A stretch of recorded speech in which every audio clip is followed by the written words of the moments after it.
ले ला हो हुलेल मछली ताजा ताजा बांगुर मछली ले ला हो मारो राहु मछली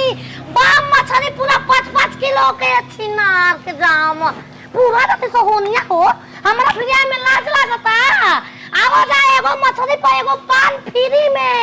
ले ला हो नारो ओहो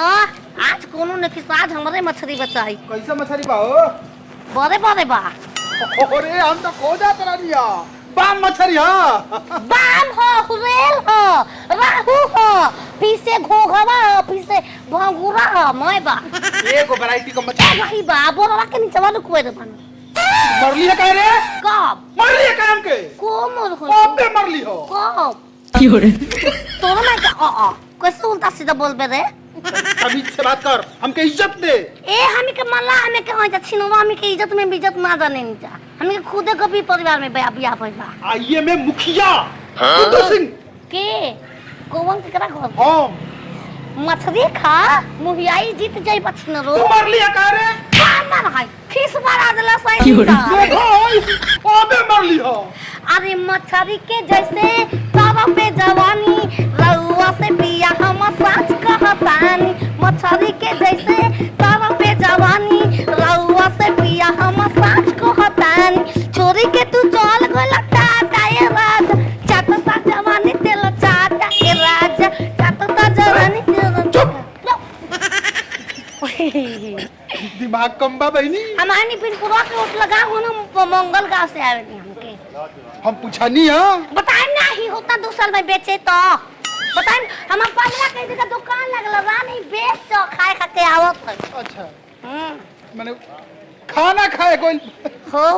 नहीं हमें के जाल ढेर बड़का गोबा ओ गंगा जी के मछली पड़त से बढ़िया बा पूछा तनी तो से गोल बलिया एक बोरा गोल बलिया बेचा जन हमें के हो मछली तो भावे से लगा दे तू में ले आई भावे से भोसरी ले अरे हाय हमारा आई वाला हमारा पकिनबो करा औरत तो बड़ी रे औरत तो बड़ी 300 में 200 के रोज आवे लो पीछे आगे बेच के चल चल हमार बेचा भाव से बेचा तो ग्राहक ना आएगी हमारा बिरी हमार भाव ले ले बा जी देखी होने तक हाय ले ले बताई जे मार बिवाला ताजा एकदम तू ना हमरा के इज्जत दो मछली रे बाकी चोली में के सामान ले अरे ए बहनी दम साथ में पागल बड़ू चुप छिना रे हमार दुआरे पर से हाथ जो एक समझा दे के मुखिया है गांव के मुखिया लगी ये मका लगी कुछ ना हो तो का है ये बाहर चार बोले तक वो हाथ लेके भागा रही का बतियाई हो ए छबी ए छिनर उल्टा के करा घर का हो ले ले अच्छा होने होने तो ना होने फेंक दे नाचारिया हम बेचन हमर जगह हमर अड्डा ही हटे तुम्हारे के अड्डा तुम्हारे के अड्डा हमारे अड्डा है भूसरी के छिरा हमारे मछली पे चला अड्डा है ले मुखिया जी ले ला मछली ले बताई जे बिया वाइफ को देता है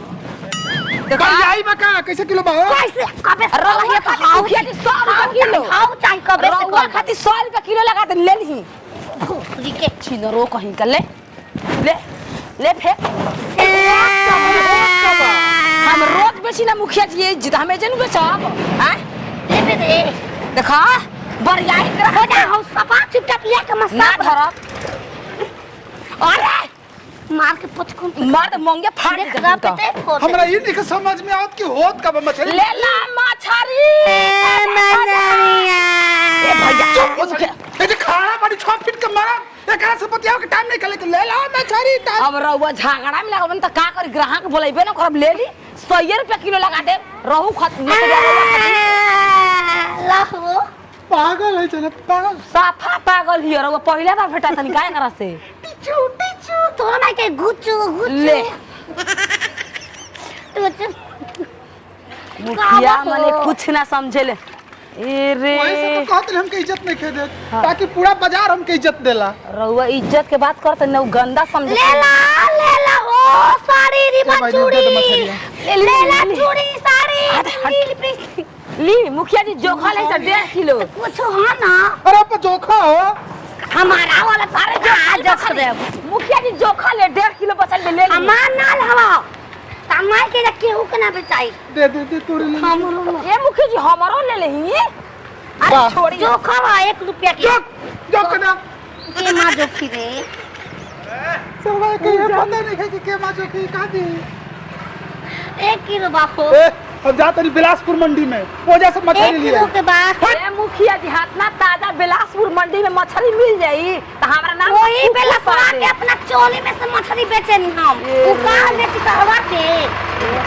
तू आदमी के नाम ना मंडी के नाम धरता ना मुखिया जी मंडी जबरंडी उहे पुलिस ले ला मछली ताजा ताजा हम के ना चाहिए काहे ना हम हौल ले ये मुखिया जी इनी मुखिया जी कैसे ला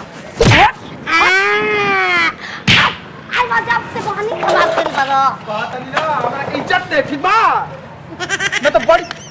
अपन गमला के लेके तोर घर आई अपन जतिया तोर घर में ही लुटाई तू देखी मुखिया जी झूठो एकरा फेरा में इज्जत मुखिया जी मुखिया अरे कहिला की रेडी राख पीस के मसाला हो लुंगी पहिर के उ भोरे भोरे जाला हो खूबे लटकाई के कमर पतरी आय हाय खूबे लटकाई के कमर पतरी सैया मारेला अरे आहा हा सैया मारेला गड़हिया में गड़हिया मछरी सैया मारेला गड़हिया में लेला मछली ताजा ताजा अरे घर फांसी तोर मार के है अरे छिने बाबा हमरा से दूर रखी ना पन ए जा पाई भाई जा पकने ना तावे बाप के गणवारी मरवा भेजा हैं कैसे जा दी ना से बतियावे खाती कसो का तो ताती हां मखरी बाग ले बे पठाई बोल कैसे लेबे बोल हम लगा दे भाव से हमर तिल तो हर हाँ, एकदम भाव से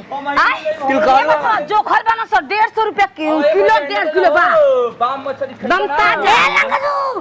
हमार हमार मछली खाई हमार ग्राहक हमार ग्राहक होनी इनका थाल गइल बा हां सर गइल बा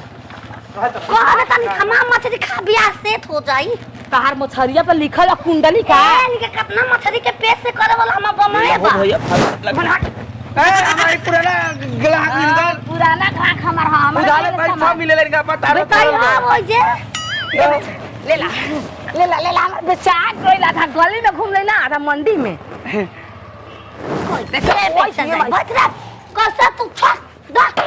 हमार ले रा अरे माजा ले ला रोजी बाजा बानी 4 दिन के बतार बड़ुआ मेरा दूसरा के चुम्मा दे बतार में मछली बेचे खातिर तू बताओ तारा में का